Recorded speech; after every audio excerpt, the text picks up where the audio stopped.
விஜய்க்கும் எனக்கும் கொள்கைகளில் வேறுபாடு இருக்கலாம், ஆனால் விஜய் என்னுடைய சகோதரன் அப்படின்னு சீமான் பேசியிருக்கார். கடையநல்லூரில் சீமான் நிருபர்களுக்கு அளித்திருக்கக்கூடிய பேட்டியில் இன்றைய தினம் என்ன சொல்லியிருக்கார் அப்படிங்கிறத பார்க்கலாம். கூட்டணி என்பது தற்கொலைக்கு சமம். கொள்கையை விட்டுவிட்டு கூட்டணிக்கு எப்படி செல்வீர்கள்? மக்களோடு மட்டும்தான் கூட்டணி. நாங்கள் மக்களை முழுவதுமாக நம்புகிறோம். மக்கள் எங்களுக்கு வாக்களிப்பார்கள். 8 கோடி மக்களை நம்பி நிற்கும் கட்சி நாம் தமிழர் கட்சி. நேர்மையற்ற ஆட்சியாளர்களாகிய இவர்களுக்கு மக்களையும் நேர்மையற்றவர்களாக மாற்றும் வேலை இருக்கிறது. அதனால் நாங்கள் கூட்டணி சென்றால் அதை எதிர்த்து கேள்வி கேட்கும் திறனற்று போய்விடுவோம். அதனால் நாங்கள் கூட்டணி செல்வதில்லை. எந்த கட்சிகளோடு சேர்ந்து மக்களுக்கு நல்லாட்சி கொடுப்பீர்கள்? மாணவர் மனசு புகார் பெட்டி. மாணவர்களின் பிரச்சனை என்ன என்றே தெரியாமல் தான் அதிகாரத்தில் இருக்கிறீர்களா? தனித்து நின்று வெற்றி பெற்று அதிகாரத்திற்கு வர முடியாது என சொன்னது யார்? கடந்த காலம் இல்லை என்றால் நிகழ்காலம் இல்லை. நிகழ்காலம் இல்லாதவர்களுக்கு எதிர்காலம் இல்லை.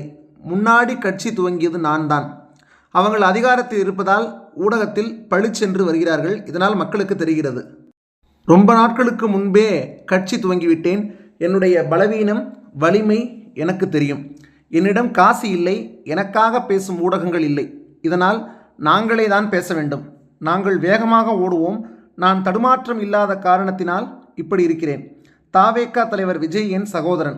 அன்பு பாசத்தில் துளியளவும் குறையவில்லை. கட்சி கொள்கை கோட்பாடுகளில் தான் நிறைய முரண்பாடு வருகிறது. திமுக இத்தனை ஆண்டுகள் ஆட்சியில் இருந்த கட்சி. நான் அவர்கள் கொள்கையை எதிர்க்கவில்லையா? வேற்றுமை உள்ளது. தாமிரபரணி ஆறு நஞ்சாக மாறிவிட்டது. இது யாருடைய ஆட்சியில் மாறியது? இவ்வாறு சீமான் கூறியிருக்காரு. இதை கேட்டுட்டு விஜய் அவர்களுடைய ரசிகர்கள் என்ன சொல்கிறாங்க அப்படின்னா, போன வாரம் தான் பேசும்போது ஒன்று இந்த பக்கம் நில்ல இல்லை அந்த பக்கம் நின்று நடுவில் நின்னா ரோட்டில் லாரி அடித்து செத்து போயிருவேன்னு சொல்லி சொன்னார். இப்போ என்னடானா விஜய் என்னுடைய சகோதரன் சொல்கிறாரு.